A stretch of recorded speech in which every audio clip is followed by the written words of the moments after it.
John Fiorella, Stan Johnson, and I started Adventure Brewing Company. We've all done a lot of outdoor things, backpacking and canoeing and kayaking and climbing and things like that, so the name really seemed to fit.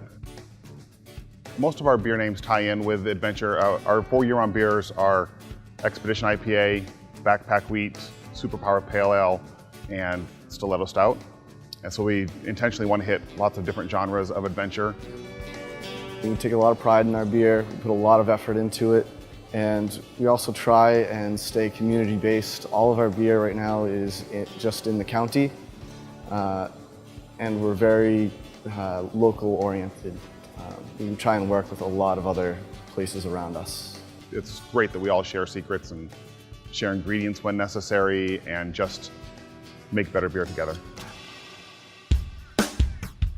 What's cool about our brewery is that it resides on the wilderness battlefield. In our front field is where the field hospital for the Battle of Chancellorsville and the Battle of Wilderness was. It's where Stonewall Jackson got his arm amputated. 1781 is the year that the Marquis de Lafayette, who is our eidolon on the farm, came to this property and got provisions for the colonial army that eventually defeated the British armies in 1781 at Yorktown.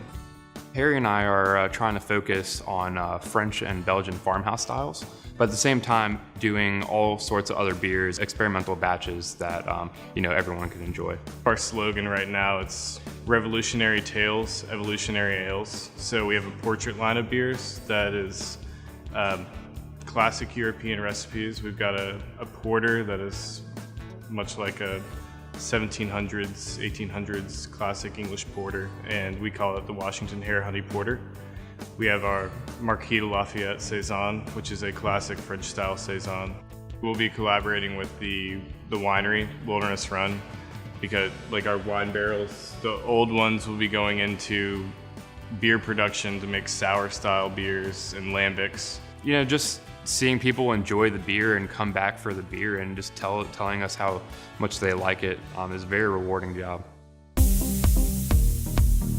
Spencer Devon got started when I was actually in Monterey, California, and I learned about the artistry and everything that goes into winemaking. And whenever I left Monterey and was transferred to the Pentagon, I said, well, there's got to be the same thing with craft beer. And then as I looked at retirement, I decided there was no way I was going to make it in a cube. So I decided, well, let's fill a void in downtown Fredericksburg and build a brewery.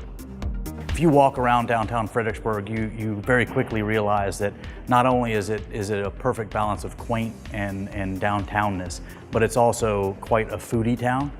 I didn't feel that I could be 100% successful without being able to compete with all the great restaurants downtown and have my beer. The history's a draw for the city, and I think that it's a wonderful draw for the city, right? We try to give people that are enjoying the battlefields and the historical site some place to go and recharge before they go out and hit the next battlefield. Just seeing people come in is quite exciting, and then the progression of their visit. Watching them drink our beer for the first time and have great things to say about it. Sitting and watching a table look at what you've created and appreciate it, there's no better feeling in the world than that.